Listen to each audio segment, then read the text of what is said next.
Thank you for joining another Quod Expert Talk. My name's Medan Gabbay. I'm CEO of Quod Financial, a provider of technology to financial services specializing in order and execution management. And we've recently released a new product called Unity, which is an architecture layer for interconnecting applications in financial services, and in particular offering a normalization layer that enables AI in your organization. I'm joined by Ivan, Chief Revenue Officer of Boltzbit, a specialist provider of technology and architecture services for AI and custom LLM. Talk to us a little bit about your services.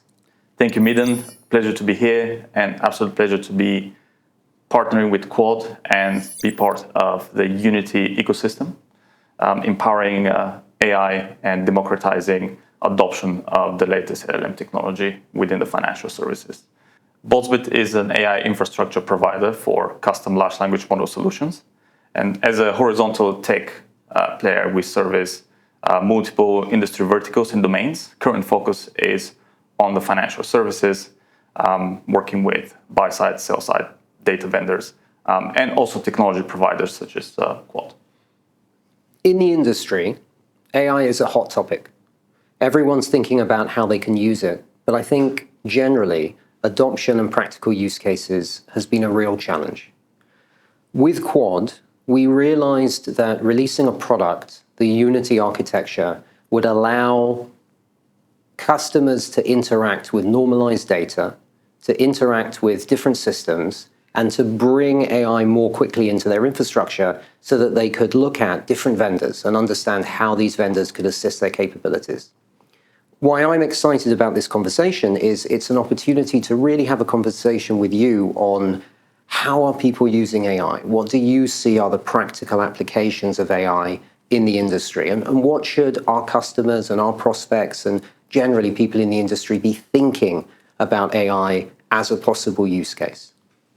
The challenges and the problems customers are looking to solve with the new wave of technology are pretty much the same that we've been trying to solve from a fintech SaaS perspective. And those around data aggregation, those around accessing data faster in a more efficient way, and those around optimizing decision making. If it's execution or being able to select your brokers or venue or any type of decision and prediction capabilities on the back of the data you have. When I think about AI, I think back to the internet. And when the internet came, everything changed. And everything changed really quickly. In all of the industries, we could see the impact, we could see the change. 2 or 3 years ago, when AI was really picking up pace, I think everyone thought everything's going to change again. And certainly in some areas it has. Access to open models and the ability to write documents and make changes, that's certainly impacted our lives in a very meaningful way, but not a fundamental way. And I think that's an interesting opening question. As someone who really works in this industry, you're building models, you're seeing what's available in the market, you're trying to design solutions. Why hasn't AI taken off in financial services in a way that maybe we all thought it would a couple of years ago? My short answer to this question is that people do not know yet how to work with the technology, what to use it for, how to justify the ROI, if there is any ROI at the moment to be realized, because very few of the AI use cases are actually hitting production. People are still in POC stage, probably 99% of everyone we're talking to and we're interacting with is still experimenting. And the technology is so novel, and it requires a very high level of expertise to be able to adapt it to your data and to the business and make it work in a production environment. So we will see more examples of customers, especially in the financial services, reaping the benefits of the technology. But until those benefits hit the bottom line and you can actually report it in your financial statements as a profit or loss retention or loss prevention, that would not be as apparent. So there's a few things to unpick there. I'm kind of curious on the way that you're seeing POCs evolve. But even before we address that, you keep saying the technology. That's obviously a broad statement in the context of AI. So when you say technology in AI, what are you really talking about? I'm referring to generative AI and in particular large language models. And we can take it a step down and just call them transformers. So it's the new machine learning framework that allows for a model to efficiently predict what is the next sequence of words or numbers and generate content on the back of that.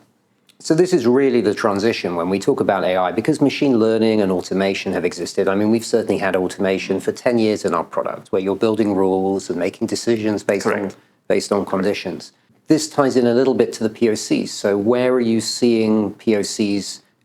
How are they evolving around this predictive technology? What's the focus? What are people trying to run their POCs around? I'll take a step back, and before we define what a POC looks like, we should differentiate between personal productivity usage of large language models and enterprise usage of large language models. I would say the personal efficiency gains on a single user level are unquestionable and undeniable. People use Copilots, people use ChatGPT to brainstorm, to access information, to search, and to interact with data that has not been possible before. Now, enterprise applications require a different framework and different product layer to be able to benefit from the underlying technology. And that mostly revolves around accessing data, interrogating data, and using data to make informed decisions, be it in training or in decision-making capabilities. The POC we see on enterprise levels are mostly centered around capturing and normalizing and engaging data.